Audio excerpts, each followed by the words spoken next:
महर्षि श्री विश्वामित्र जी महाराज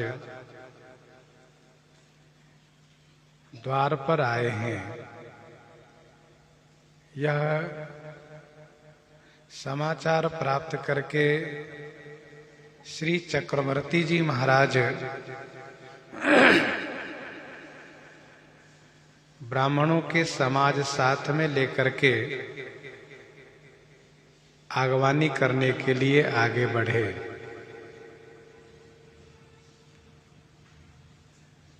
साष्टांग दंडवत प्रणाम किए महर्षि विश्वामित्र जी को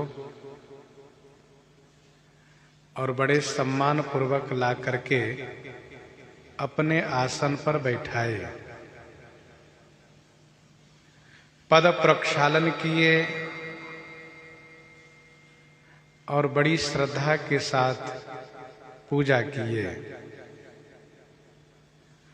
पूजनोपरांत स्तुति में यह कहा कि हे मुनि श्रेष्ठ, आज मैं अपने समान किसी और को भाग्यवान नहीं समझता हूं। मैं आज धन्य हो गया हूं। इसके बाद अनेक प्रकार से भोजन करवाते हैं। मुनि श्रेष्ठ श्री विश्वामित्र जी के हृदय में अत्यधिक हर्ष प्राप्त होता है।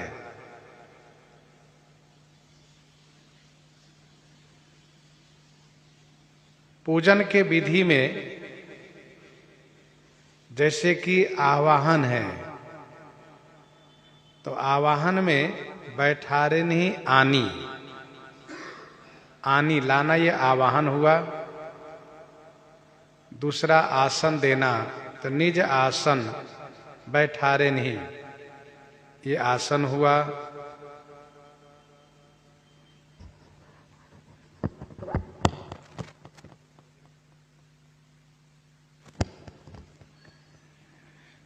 तीसरा है पाद्य।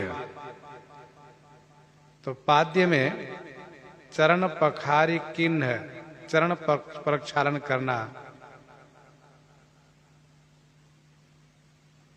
और चौथा है विविध भांति भोजन करवावा में नैवेद्य।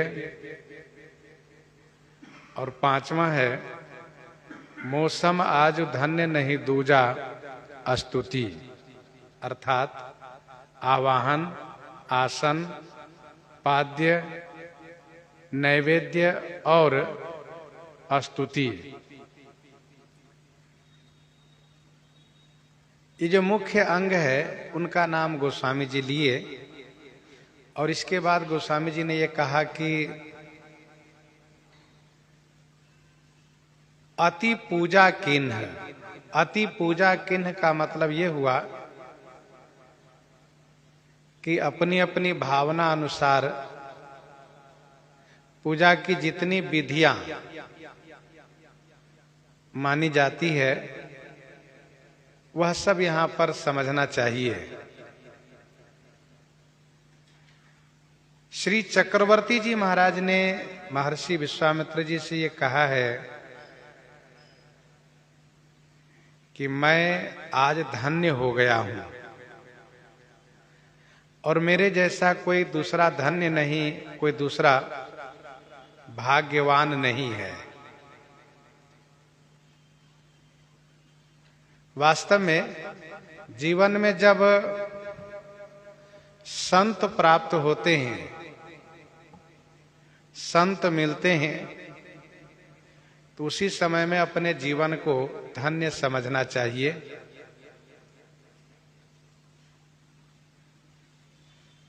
आजु धन्य मैं धन्य अति यद्यपि सब विधि हीन।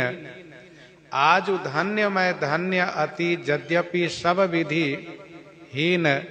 निज जन जानी राम मोहि संत समागम दिन।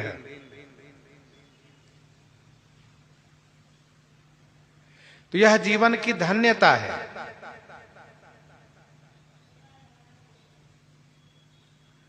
श्री चक्रवर्ती जी कहना यह चाहते हैं कि मेरे जीवन काल में प्रथम बार आपका आगमन हुआ है।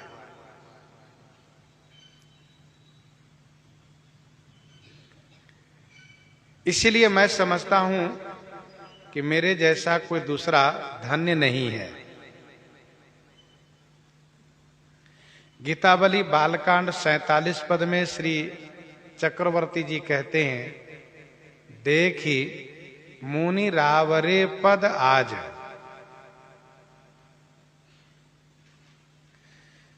आज मैं आपके श्री चरण का जो दर्शन प्राप्त किया हूं, तो मैं ऐसा मानता हूं कि जितने सुकृति लोग हैं, पुण्यात्मा लोग हैं, उनमें मैं प्रथम श्रेणी में आ गया हूं।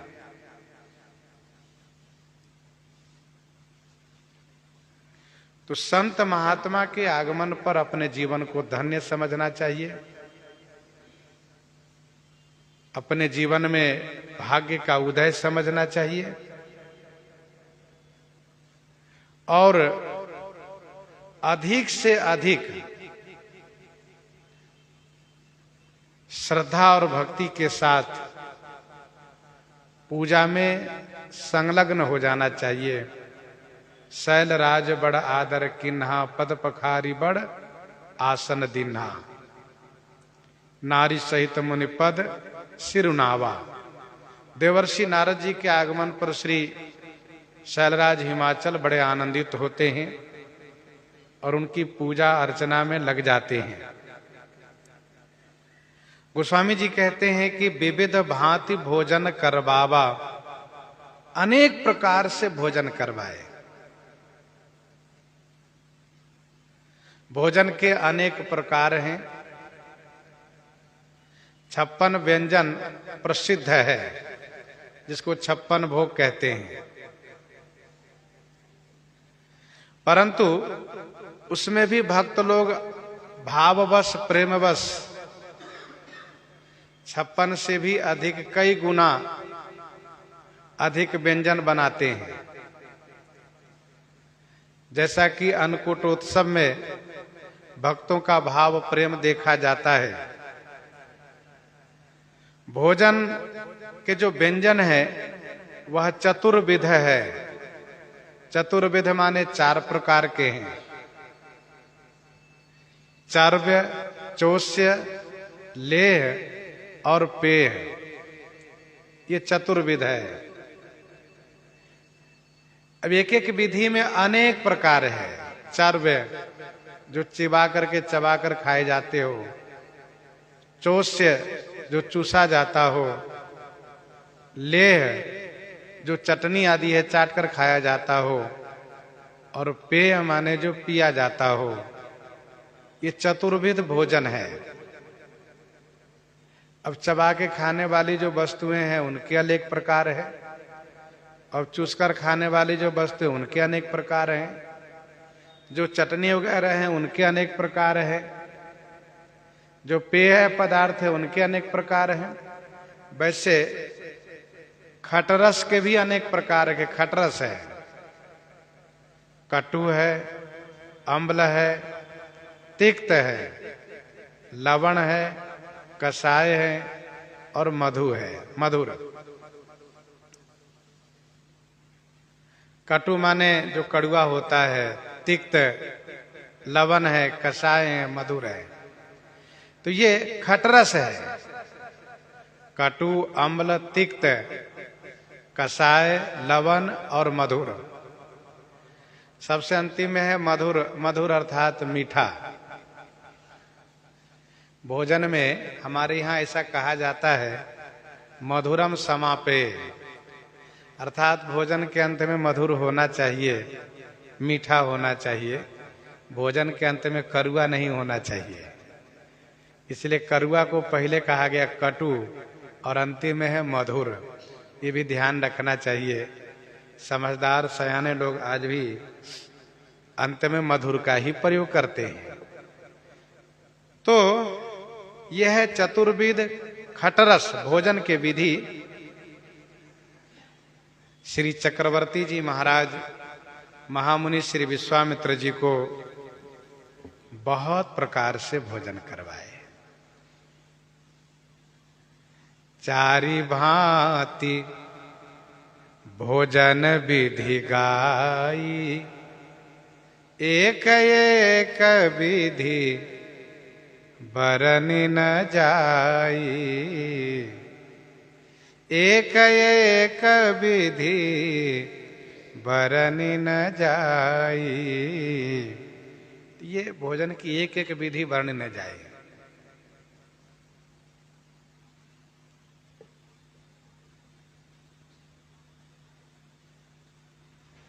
मुनिवर हृदय हरस अति पावा। मुनि श्रेष्ठ श्री विश्वामित्र जी के हृदय में अत्यधिक हर्ष प्राप्त हुआ।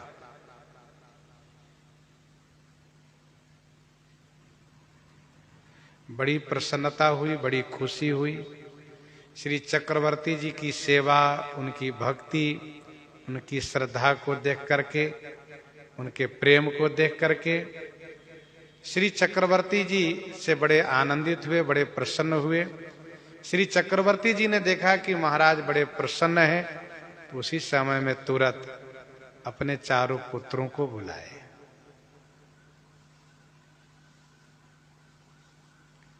जब महात्मा प्रसन्न हो, ब्राह्मण प्रसन्न हो, तो उस समय में बहुत आशीर्वाद प्राप्त होता है।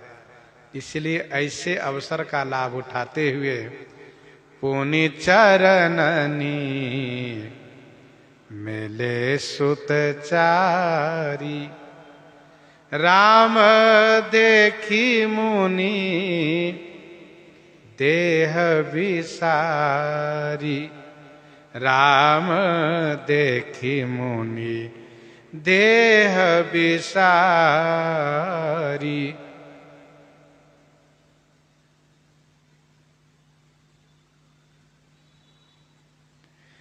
पुनि चरणनि मेले सुतचारी। पुनि माने फिर चरणों में चारों पुत्रों को मेले माने डाल दिए।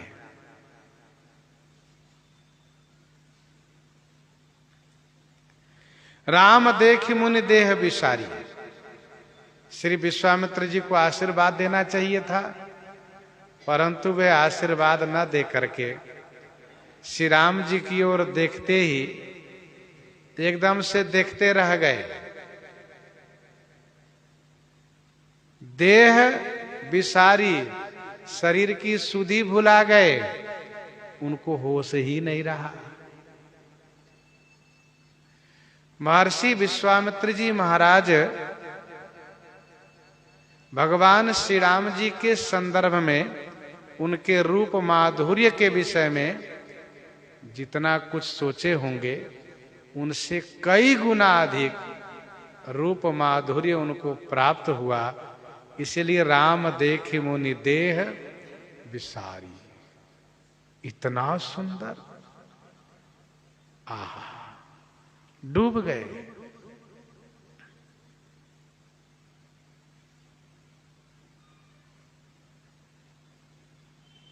भगवान श्री राम सौंदर्य के समुद्र हैं। इस सौंदर्य समुद्र की ओर जो देखता है, वह उसी में गोता लगा लेता है, डुबकी लगा लेता है, और यूं कहिए कि उसी में डूबना चाहता है, डूब जाता है। पुनि चरणनि मेले सुतचारी, राम देखि मुनि देह विसारी।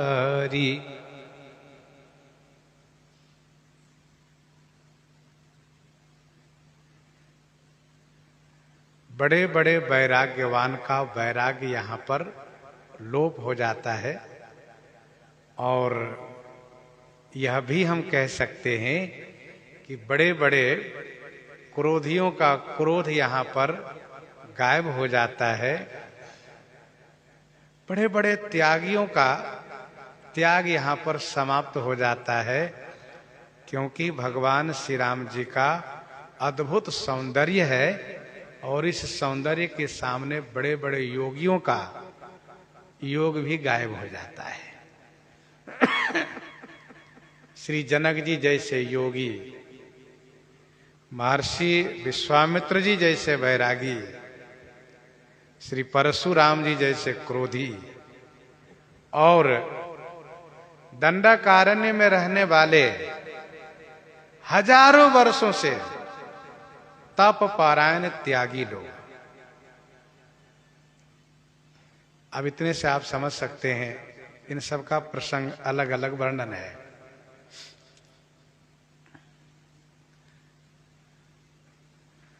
जिन बीथिन बिह रही सब भाई, थकित हो ही सब लोग लुगाई।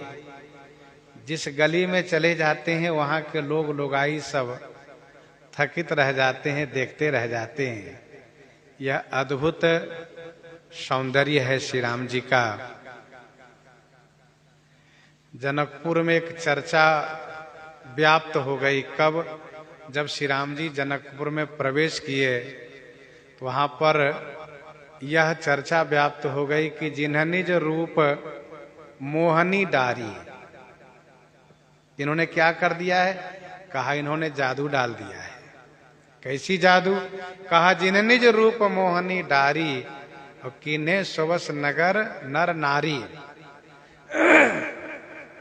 तो सभी विमोहित हो गए। कहा अरे भैया, जैसे राजा वैसे प्रजा। हाँ, वर्णत छवि जहाता सब लोग ऐसे सब उन्मत्त हो गए हैं, ऐसे सब आह्लादित आनंदित हो गए हैं कि जो जहां वहीं केवल वर्णन करने में लगे। कोई सुन भी रहा है कि नहीं उससे उनका कोई मतलब नहीं, बस वर्णन कर रहे हैं। यह है श्री राम जी का सौंदर्य। आज श्री विश्वामित्र जी महाराज की दशा बड़ी विचित्र हो गई। देख राम देख मुनि देह विसारी। महर्षि विश्वामित्र जी महाराज अपने शरीर की सुधि भुला गए। गोस्वामी जी संदर्भ में एक और पंक्ति प्रस्तुत किए। भय मगन देखत मुख शोभा, जनु चकोर पूरन शशि लोभा। जनु चकोर पूरन शशि लोभा। भय मगन देखत मुख शोभा। मुख शोभा देखत मगन भय। मुख की शोभा देखते ही मगन हो गए। जनु चकोर पूरन शशि लोभा। जनु चकोर पूरन शशि पर लोभा माने लुब्ध हो गया हो, लोभायमान हो गया हो। ध्यान दीजिएगा, महाराजा श्री चक्रवर्ती जी ने चारों पुत्रों को प्रणाम कराया है, लेकिन महर्षि श्री राम जी पर ही लट्टू हो गए हैं। ऐसा क्यों? ऐसा इसलिए क्योंकि चारिउ शील रूप गुण धामा, तदपि अधिक सुख सागर रामा। यद्यपि चारों बड़े सुंदर हैं, फिर भी श्री राम जी का सौंदर्य अधिक है। इसीलिए महर्षि विश्वामित्र जी महाराज श्री राम जी पर लट्टू हो गए, एकदम से विमोहित हो गए। गोस्वामी जी ने उदाहरण ढूंढा, उपमा ढूंढा, तो उनको उपमा मिली। कौन सी उपमा? तो चकोर और चंद्रमा की।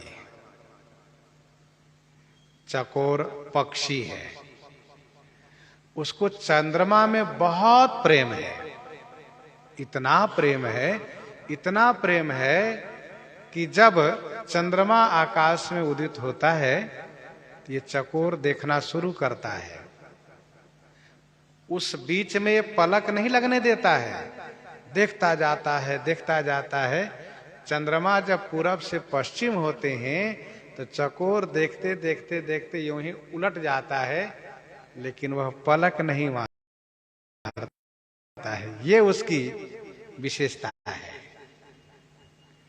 जहां इस प्रकार से विमोहित होते हो, एकदम से जड़वत हो जाते हो दर्शन में, तो वहां चकोर की उपमा दी जाती है।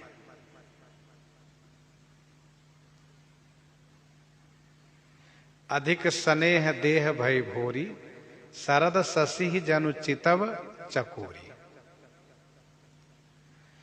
तो क्या श्री किशोरी जी ही केवल चकोरी बनी, श्री राम जी नहीं? कहा नहीं, नहीं, राम जी भी। असकही फिर चितये तेहि ओरा, और सिय मुख शशि भय नयन चकोरा। श्री मिथिलेश जी की उस पुष्प वाटिका में श्री राम जी चकोर हो गए, तो श्री किशोरी जी भी चकोरी हो गई। तो चंद्रमा कौन रह गए? कहा दोनों चंद्रमा, दोनों चकोरी है। यहां पर वस्तुतः श्री राम जी चंद्रमा है और महर्षि विश्वामित्र जी चकोर हो गए। जनु चकोर पूरन शशि लोभा।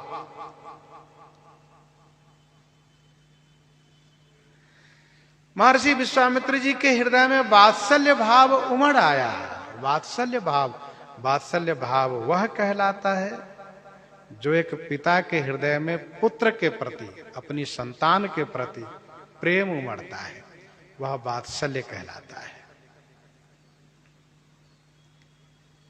और वात्सल्य भाव में मुख देखा जाता है कि मुख प्रसन्न है कि नहीं। ध्यान दीजिएगा, वात्सल्य में ही मुख देखा जाता है, हरा है कि सूखा है, मुरझाया है कि प्रसन्न है, खिला हुआ है। तो श्री विश्वामित्र जी महाराज वात्सल्य भाव में मुख देखते ही आनंदित हो गए। मुख छवि कही न जाई मोहि पाही, मुख छवि कही न जाई मोहि पाही, जो बिलो की बहु काम लजाही। कामदेव लज्जित होते हैं। जनु चकोर पूरन शशि लोभा। अच्छा, श्री विश्वामित्र जी महाराज जब बक्सर से अयोध्या जी के लिए आ रहे थे, तो रास्ते में कुछ ऐसा सोच रहे थे, आज सकल सुकृत फल पाई हूं। उसी पद में गीतावली बालकांड 46 में आप पढ़िए, वहां पर गोस्वामी जी ने लिखा है, रामचंद्र मुख चंद्र सुधा छवि। ये विचार है उनका, सोच है, रामचंद्र मुख चंद्र सुधा छवि। नयन चकोरन ही प्याई हूं। मैं इस नेत्र चकोर को भगवान श्री राम जी के मुख चंद्र की छवि रूपी सुधा का पान कराऊंगा। सो मनोरथ अभी पूरा हुआ। अच्छा, भगवान श्री राम जी के दर्शन के बाद आनंद सभी महात्माओं को ऐसा ही हुआ है। गोस्वामी जी ने सभी महात्माओं के लिए एक जगह लिखा है, रामचंद्र मुख चंद्र छवि, लोचन चारु चकोर, करत पान सादर सकल, प्रेम प्रमोदन थोर, प्रेम प्रमोदन थोर। और दर्शकों के बारे में गोस्वामी जी ने लिखा, एकटक सब सोहई चहुओरा, एकटक सब सोहई चहुओरा, रामचंद्र मुख चंद्र चकोरा। ये है भगवान श्री राम जी का मुख चंद्र, जहां पर सभी प्रेमी जनों का नेत्र चकोर हो जाता है। लेकिन भगवान श्री राम जी भी एक जगह चकोर बन गए हैं, जब श्री किशोरी जी सामने आई है, तब मानज में ये वर्णन है। तो जो सबको विमोहित करने वाले हैं, जो सबको आह्लादित करने वाले हैं, वे श्री राम जी श्री किशोरी जी के सौंदर्य के सामने विमोहित हो गए और आह्लादित हो गए, स्वयं चकोर बन गए। ये मानव जीवन वर्णन है। जनु चकोर पूरन ससिलोभा। श्री चक्रवर्ती जी देख रहे हैं बाबा तो बिल्कुल खो गए, होश में नहीं है। अब बिल्कुल शांत वातावरण है। जब चकोर अमृत को पान करता है तो बिल्कुल शांत होकर के, शांत वातावरण है। महर्षि विश्वामित्र जी बिल्कुल शांत, सब शांत हैं। तो श्री चक्रवर्ती जी महाराज चर्चा चलाते हैं। तब मन हरसि बचन कहराऊ, मुनि यस कृपा न कीन्हेहु काऊ। तब मन हरसि बचन कहराऊ, मुनि यस कृपा न कीन्हेहु काऊ। तब कब? जब बाबा का स्वागत, सम्मान, भोजन और पुत्रों के द्वारा प्रणाम, यह सब व्यवहार संपन्न हो गया। तब मन हरसि बचन कहराऊ, मन से हर्षित होकर के राजा महाराज श्री चक्रवर्ती जी ने यह कहा कि हे मुनि, आपने ऐसी कृपा काऊ न किन। कैसी कृपा? जैसी कृपा आज आपने की है। तब मन हरसि बचन कहराऊ, मन से बड़े हर्षित हैं, आनंदित हैं, वचन से कह रहे हैं। तब मन हरसि, मन मुनिया से कृपा ने किन्हेउ काऊ, वचन से और कर्म से कहा कि कहूं सो करत न लावऊं बारा। तो श्री चक्रवर्ती जी अपना मन, वचन और कर्म तीनों महामुनि श्री विश्वामित्र जी की सेवा में समर्पित किए। और इसी को कहते हैं विशेष श्रद्धा, विशेष प्रेम, जहां पर कि मन, वचन, कर्म तीनों का एकीकरण हो, तीनों एक हो जाए। मन कहीं और जा रहा हो, वचन से कुछ और कह रहे हो, कर्म से कुछ और कर रहे हो, जिसको विशेष प्रेम नहीं कह सकते। तब मन हरसि बचन कहराऊ, मुनि यस कृपा न किन्हेउ काऊ।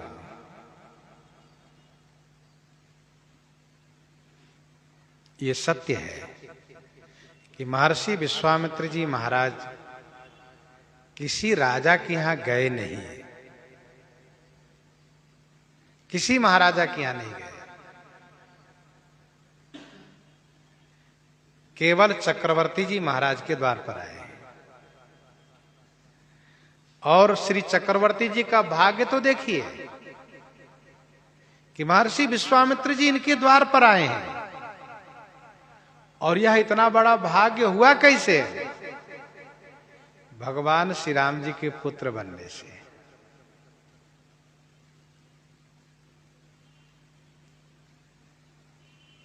इसलिए श्री चक्रवर्ती जी के द्वार पर महामुनि विश्वामित्र जी आए। कहु तात के ही भांति को करई बड़ाई तासु। कहु तात के ही भांति को करई बड़ाई तासु। राम लखन तुम शत्रुघ्न सरिस सुवन सुचि जासु।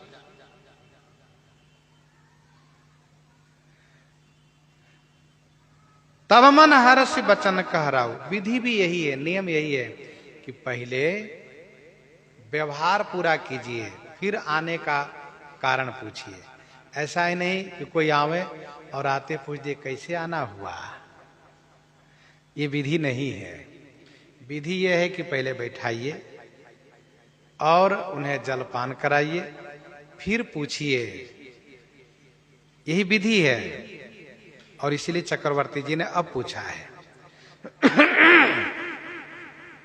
गुरु आगमन सुनत रघुनाथा, द्वार आई पद नायो माथा। सादर अर्घ देई घर आने, सोरह भांति पूजी सन माने। गहे चरण सिय सहित बहोरी, बोले राम कमल कर जोरी। सेवक सदन स्वामी आगवनु, मंगल मूल अमंगल दवनु। तब कहना शुरू किए श्री राम जी,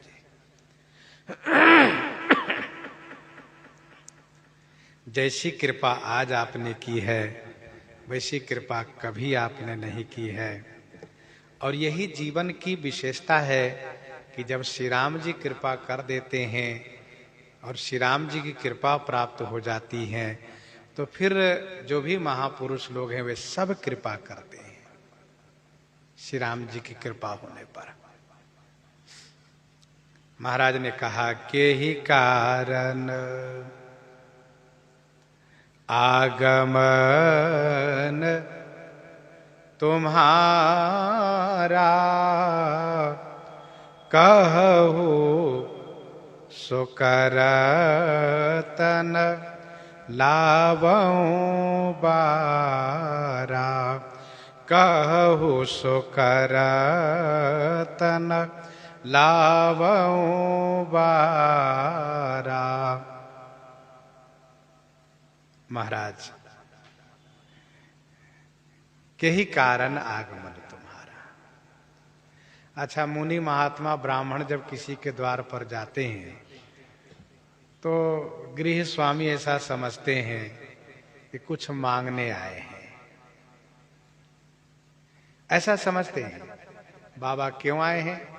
तो हो सकता है कुछ धार्मिक अनुष्ठान करने वाले होंगे, यज्ञ आदि, इसलिए मांगने के लिए आए होंगे। ब्राह्मण आए हैं, कुछ मांगने आए होंगे। लेकिन विश्वामित्र जी के इतिहास में ऐसा नहीं कि मांगने गए हों कहीं। ये पूरन काम है, इनको कभी कोई इच्छा होती ही नहीं है।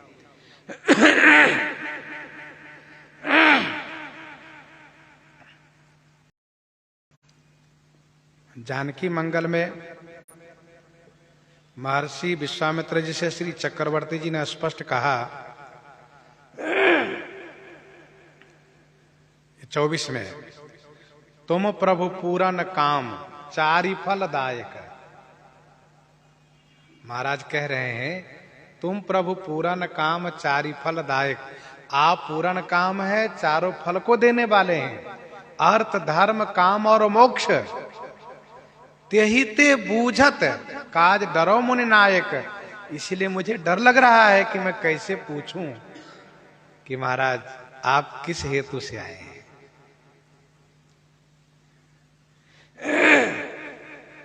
और एक बात तो प्रमाणित हो ही गई कि मुनि महात्मा ब्राह्मण जिनके द्वार पर जाते हैं कुछ न कुछ याचना से ही जाते हैं। और इस बात को विश्वामित्र जी ने प्रमाणित कर ही दिया कि मैं जाचन आयो नृप तो ही। यह बात प्रसिद्ध है कि कोई मुनि महात्मा राजा के द्वार पर जब जाएं तो समझना चाहिए कि वे मांगने आए हैं, तो यही सत्य है, मैं भी मांगने ही आया हूं। और जब कहा कि मैं मांगने आया हूं, तो श्री चक्रवर्ती जी ने कहा यदि आप मांगने आए हैं तो मांगने वाली वस्तु मांगिए, बेटा मांगने की वस्तु नहीं है, ये उन्होंने कहा। आगे प्रसंग में हम लोग श्रवण करेंगे। के ही कारण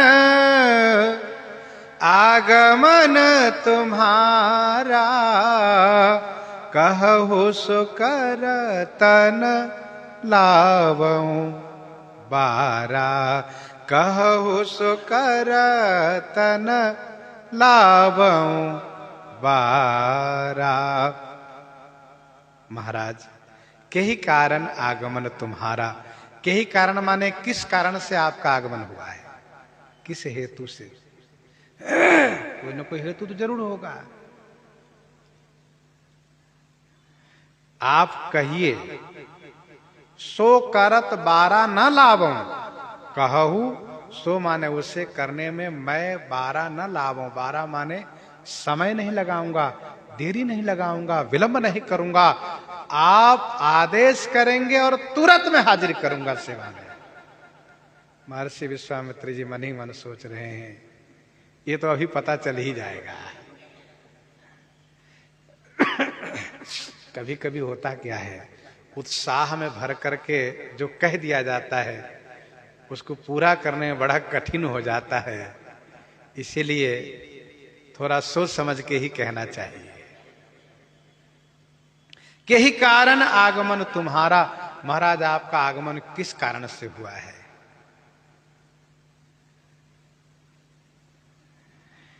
यह सत्य है कि आप किसी के द्वार पर गए नहीं, मेरे द्वार पर आए हैं और मैं भाग्यशाली हूं। इसलिए मुझे सेवा का अवसर प्राप्त होना चाहिए। आप आदेश करें मैं सेवा करूं। तो महर्षि विश्वामित्र जी को लगा कि बढ़िया मौका है, जब दाता प्रसन्न हो तो फिर मांगना चाहिए, मांगने में देरी नहीं करनी चाहिए। महर्षि कहते हैं असुर समूह सतावहि मोही,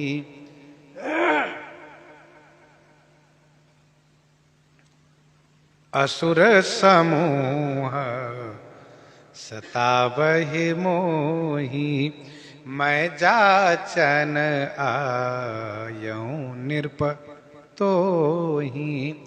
असुर समूह सतावहि मोही।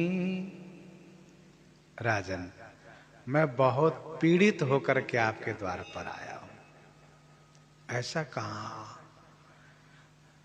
मुझे ये असुर लोग असहाय समझते हैं, इसलिए हमें बहुत सताते हैं। इतना सताते हैं कि राजन मुझे रात को नींद नहीं आती है, दिन में चैन नहीं मिलता है। ये मुझे बहुत सताते हैं।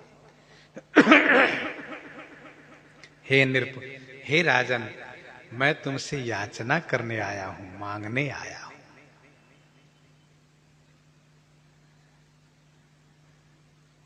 श्री चक्रवर्ती जी महाराज मन ही मन खुश हो रहे हैं कि महर्षि ने मुझे उस योग्य समझा है, तभी तो मुझसे मांगने आए हैं। भाई, मांगने वाला भी सबसे नहीं मांगता है। जो अच्छे मांगने वाला हो तो, अब सामान्य की बात जाने दीजिए, जो अच्छे मांगने वाले होते हैं वो सबसे नहीं मांगता है, उनसे मांगता है जहां से कि उनको विश्वास है यहां मैं मांगूंगा तो मेरा मांगना पूरा होगा। बर्तंतु ऋषि के शिष्य कौत्स किनसे मांगता है? श्री रघु जी से मांगने जाता है, क्योंकि उनको मालूम है यहां मांगूंगा तो मेरा मांग पूरा होगा। वैसे मांगना अच्छी बात नहीं है, बहुत बढ़िया बात नहीं है। मांगने का मतलब अपना छोटापन है, लेकिन फिर भी यदि मांगना ही हो तो फिर उनसे मांगो जिनसे मांगने पर संतुष्टि हो। ऐसे ऐरू गैरू से न मांगो कि देने में भी वो रोता रहे। तो श्री महर्षि विश्वामित्र जी महाराज ने कहा असुर समूह सतावहि मोही। राजन, न मेरे जैसा कोई याचक होगा और न आपके जैसा कोई दानी होगा। और मांगने वाला को चाहिए कि दाता की भूरी भूरी प्रशंसा भी करते रहें। और यह बात यदि सीखनी हो, समझनी हो, तो श्रीमद् भागवत जी पढ़ना चाहिए। वहां पर श्री बावन भगवान राजा बलि की कैसी प्रशंसा करते हैं, उस प्रसंग को पढ़ना चाहिए।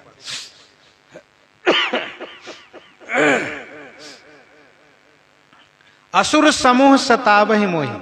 महर्षि ने कोई संकोच नहीं किया, स्पष्ट शब्दों में कहा, राजन मैं मांगने आया हूं, याचक बन के, भिखारी।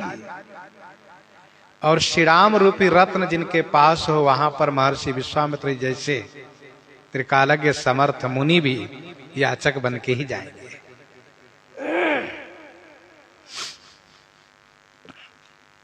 असुर लोग सताते हैं कैसे? कहा, देखत यज्ञ निशाचर धावहीं, देखत यज्ञ निशाचर धावहीं, करहीं उपद्रव मुनि दुख पावे।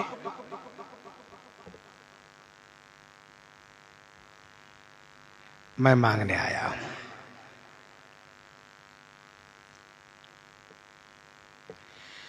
आप राजा हैं और आपके वंश की एक बड़ी प्रसिद्धि रही है। कौन सी प्रसिद्धि रही है? यही कि मंगन लहाइन जिनके नाही, अर्थात सूर्य वंश से कोई भी याचक खाली नहीं गया। मांगने वाला जो मांगा राजा वह सब कुछ दिए हैं। राजन मैं भी मांगने आया हूं।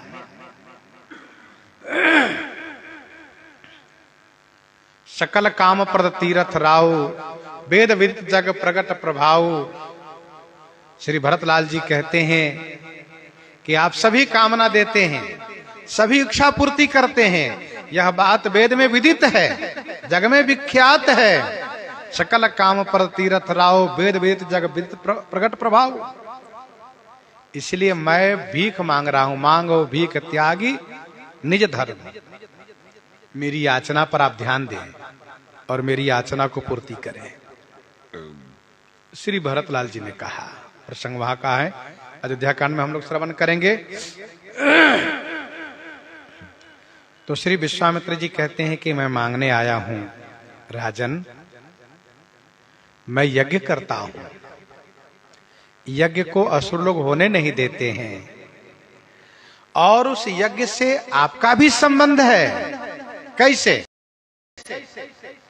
तो मैं जब यज्ञ करता हूं तो यज्ञ की धुआं से मेघ होता है और उससे वर्षा होती है, जिस वर्षा से अन्न होता है और अन्न से प्रजा का पोषण होता है।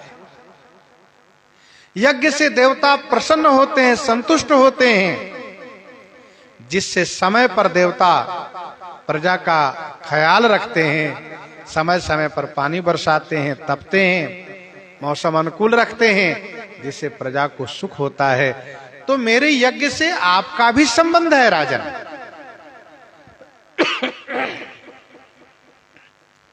गीता जी के तीसरे अध्याय के 14वां श्लोक में अन्नाद भवन्ति भूता श्लोक पढ़ना चाहिए।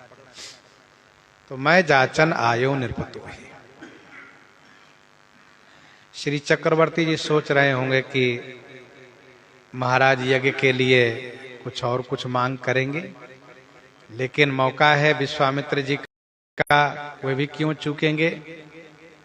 जैसे ही कहा कि मैं जाचन आयो निरपतो ही, तुरंत इसके साथ कहा कि मैं जो मांगने आया हूं वह मेरा मांग है, अनुज समेत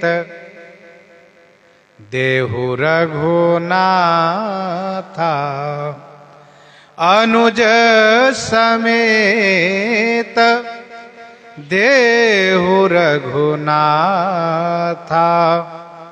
निशिचर बध मैं होब सनाथा। निशिचर बध मैं होब सनाथा।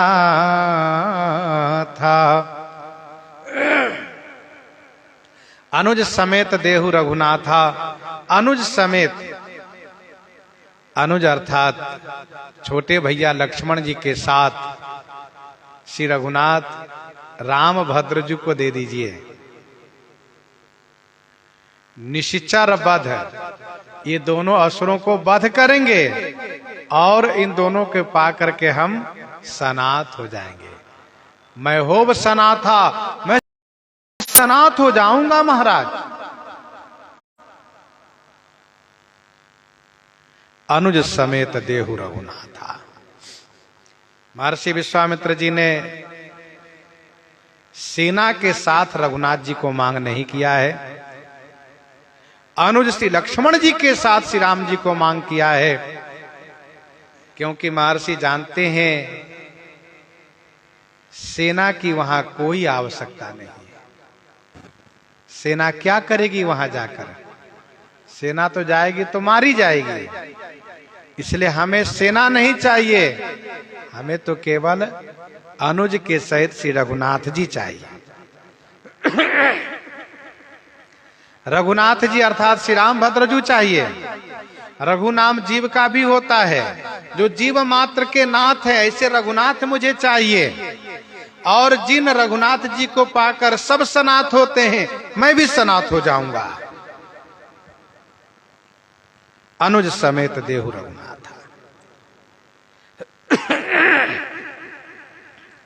अनुज का मतलब यह हुआ श्री लक्ष्मण जी से, श्री भरत श्री शत्रुघ्न से नहीं, क्योंकि 12 ते निज हित पति जानी, लक्ष्मण राम चरण रति मानी। और इतना ही नहीं, पायस के विभाजन काल में ही स्पष्ट हो गया है कि श्री कौशल्या माता द्वारा प्रदत्त जो पायस माता सुमित्रा को मिला है, उसी से श्री लक्ष्मण जी का अवतरण हुआ है। और श्री लक्ष्मण जी का अवतरण असुरों के संहार हेतु हुआ है, राक्षसों को मारने के लिए हुआ है। जगमहु सखा निशाचर जेते, जगमहु सखा निशाचर जेते, लक्ष्मण हनई निमिष महते ते। सरकार सुग्रीव से कहते हैं, मित्र चिंता मत करो, ये मेरे भैया लक्ष्मण है ना, जितने संसार के राक्षस हैं एक निमेष में सबको समाप्त कर देंगे। ऐसा कहां? शेष सहस्र शीस जग कारण, जो अवतरो भूमि भय तारन। जो सहस शीस अहि समहिधर, लखन सचराचर धनी। सुर काज धरी नर राज तनु चले, दलन खल निशिचर अनि। चले दलन खल निशिचर अनि। तो आप इन दोनों को हमें दे दीजिए। महाराज जानना चाहेंगे कि दोनों वहां क्या करेंगे। ये तो अभी नन्हे नन्हे बालक हैं, सुकोमल सुकुमार बालक हैं, ये वहां जाकर क्या करेंगे? तो विश्वामित्र जी ने कहा, ये जाकर के राक्षस को मारेंगे और मैं सनाथ हो जाऊंगा। महर्षि विश्वामित्र जी ने मांगते ही महाराज को बिल्कुल मलिन होते हुए देखा, उदास होते हुए देखा, बिल्कुल मुरझाते हुए देखा। तो तुरंत विश्वामित्र जी ने कहा, ना राजन ना, ऐसा मत करो, उदास मत हो, मुरझाओ मत, दुखी मत हो। दान किया जाता है प्रसन्नता से, दुखी मन से ना महाराज ले सो नहीं, खुश होकर दिया जाता है। इसलिए तुरंत महर्षि ने कहा, देहु भूप मन हर्षित। राजन मन से प्रसन्न हो जाइए आप। देहु भूप मन हर्षित, तजहु मोह अज्ञान। धर्म सुजस प्रभु तुमको, इन्हें कहा अति कल्याण। इन्हें कहा अति कल्याण।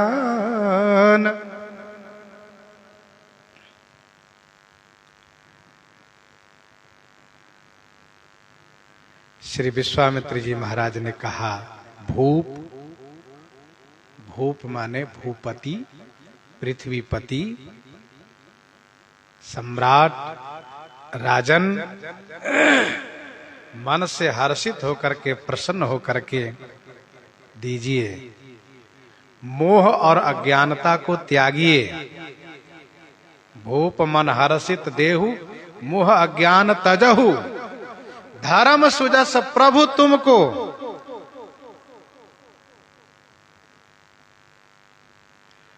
ये प्रभु शब्द संबोधन भी है, और प्रभु का अर्थ टीकाकारों ने कहा है प्रभुत्व प्राप्त होगा आपको।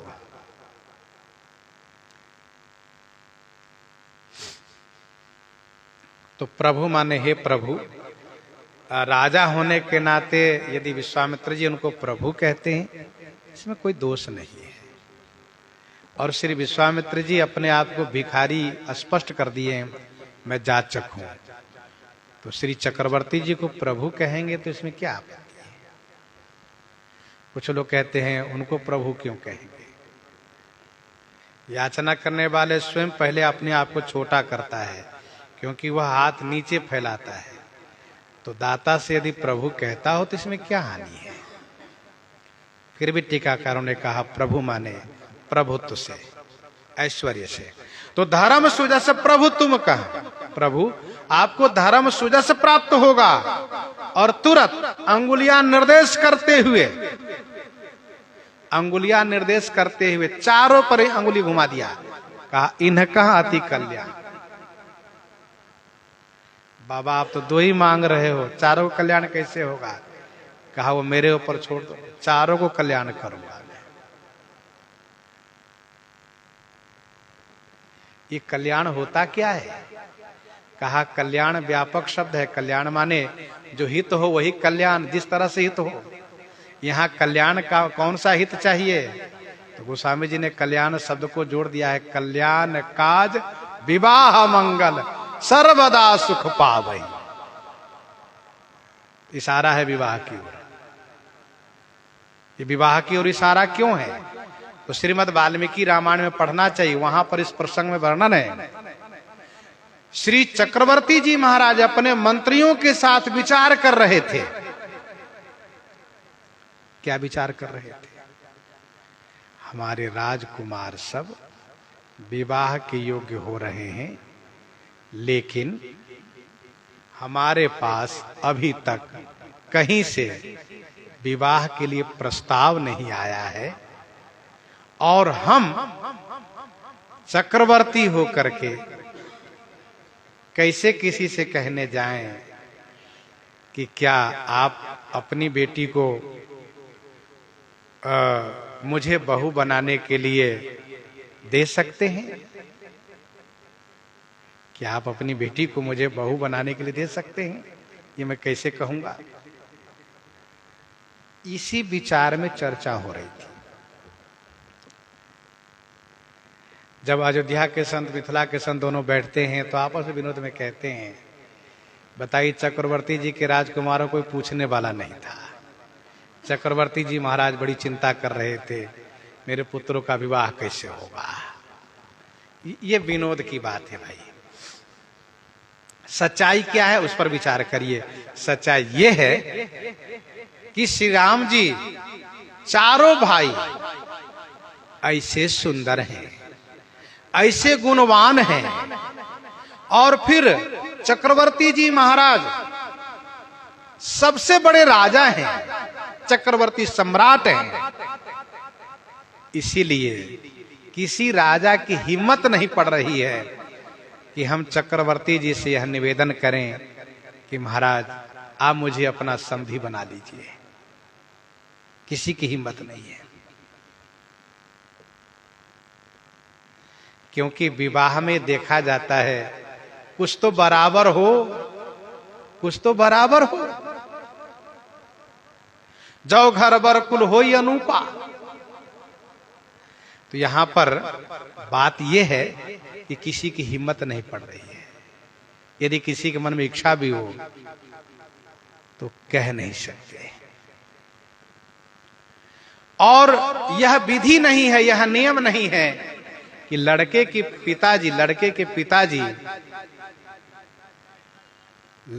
पिताजी खोज करें, ढूंढे कि हमारे लड़के की शादी करनी है, कोई बेटी मिल जाए। ये विधि नियम नहीं है, और ये नियम तभी होगा जब उनके लड़के में कमी होगी, लड़के में कुछ दोष होगा, कुछ ऐसी बात होगी, उसकी शादी नहीं हो रही होगी, कोई पूछता नहीं होगा, तो पिताजी भले ही प्रयास करता हो मेरे बेटे कहीं न कहीं शादी हो जाए। यहां ऐसी कोई बात नहीं है। इसीलिए मुख्य बात यह है कि श्री चक्रवर्ती जी की तुलना में कोई है ही नहीं।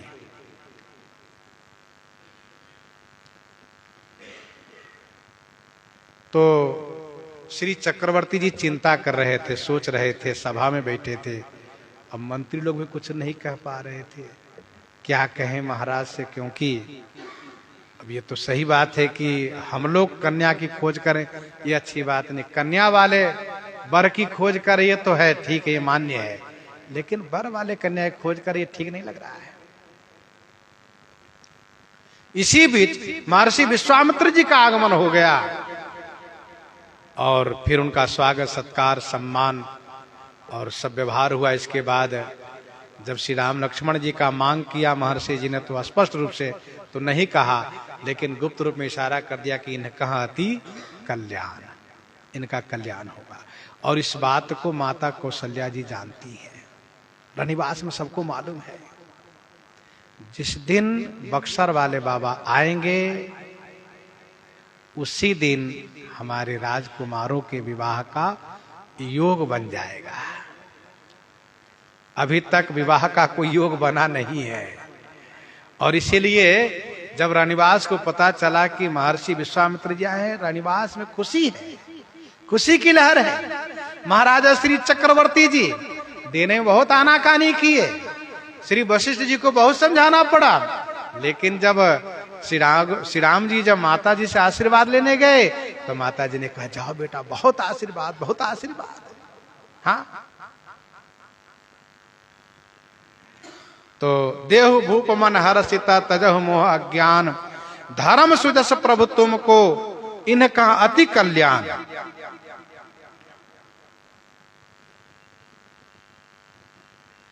जैसे ही विश्वामित्र जी ने मांग किया कि अनुज समेत देहु रघुनाथा निश्चर बद में होब सनाता, यह वचन सुनते ही श्री चक्रवर्ती जी का हृदय केवल ऊपर से देखने में सुरक्षित, अंदर से विदीर्ण हो गया।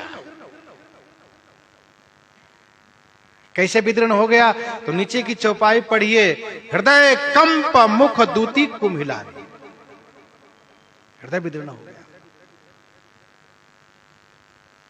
राक्षसों को मारने के लिए और मेरे पुत्र को महाराज मांग रहे हैं। बाबा कभी आए नहीं, और आए भी तो पुत्र को मांग कर। एकदम से हृदय विदीर्ण हो गया। और इसीलिए श्री विश्वामित्र जी ने उनको ढाढ़स दिलाते हुए, समझाते हुए कहा, भूप मन से खुश हो जाओ और मोह अज्ञानता को छोड़ दो। देखो, दान खुश होकर किया जाता है। दोहावली 42 में गोस्वामी जी ने लिखा, राम ही सुमिरत रन अभिरत देत परत गुरु पाए, राम ही सुमिरत रन अभिरत देत परत गुरु पाए, तुलसी जिनई न पुलक तना ते जग जीवत जाए। राम ही सुमिरत रन अभिरत देत परत गुरु पाए। इन चारों स्थान में प्रसन्नता होनी चाहिए। गीतावली बालकांड 48 पद में श्री विश्वामित्र जी कहते हैं, राजन तुम डर गए हो। श्री चक्रवर्ती जी मन ही मन सोच रहे, आप तो जान गए कि मैं डर गया हूं, फिर भी आप मांग ही रहे। अरे कह देना चाहिए, ठीक है ठीक है, मैं नहीं मांगूंगा, रखो भैया अपने बेटे को, मैं जा रहा हूं। सोना कह करके कह रहे नहीं दो। तो वहां गीतावली में कहते हैं, डरपत हो साचे स्नेह बस, राजन डरपत हो साचो स्नेह बस, सुत प्रभाव बिनु जाने। तुम स्नेह बस डर रहे हो, अभी बेटे का प्रभाव नहीं जानते। बूझिए बाम देव और कुलगुरु, बूझिए वामदेव और कुलगुरु, तुम पुनि परम सयाने। तुम वामदेव जी से पूछ लो, अपने गुरु जी से पूछ लो, ये दोनों बताएंगे। और वैसे भी आप परम सयाने हो। ये श्री राम लक्ष्मण जी तुम्हारे पुत्र जो है ना, ये कौन है, इनके बारे में गुरु जी समझाएंगे। और एक बड़ी अच्छी बात महर्षि विश्वामित्र जी कह रहे हैं, क्योंकि ईश्वर तत्व का बोध तो गुरु जी ही कराते हैं।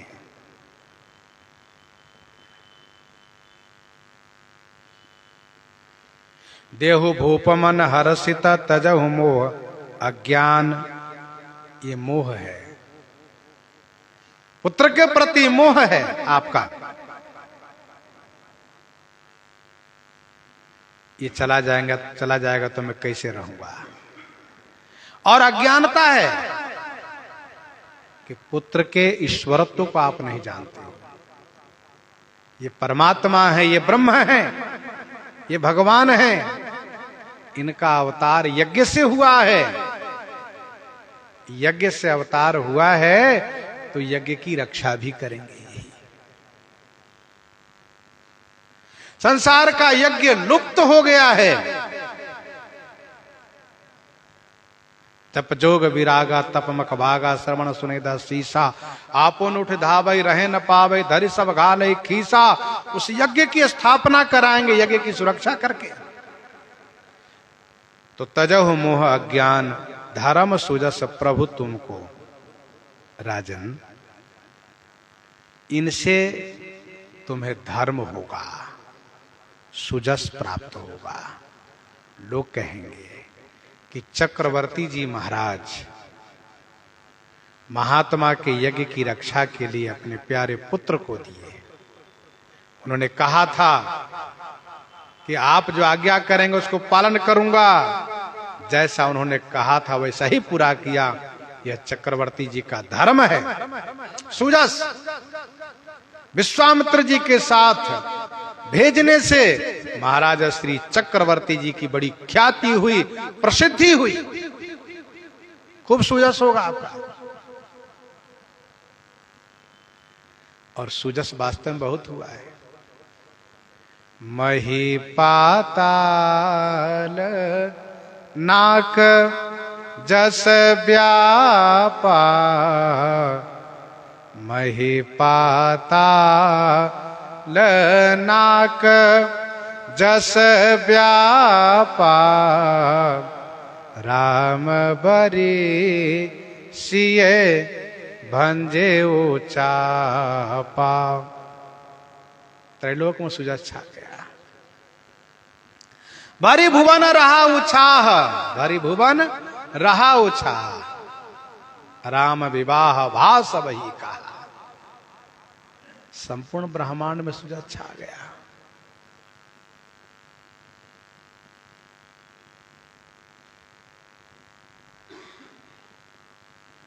तो देहु भूप मन हर्षित तजहु मोह अज्ञान, धर्म सुजस प्रभु तुमको इन कहा अति कल्याण।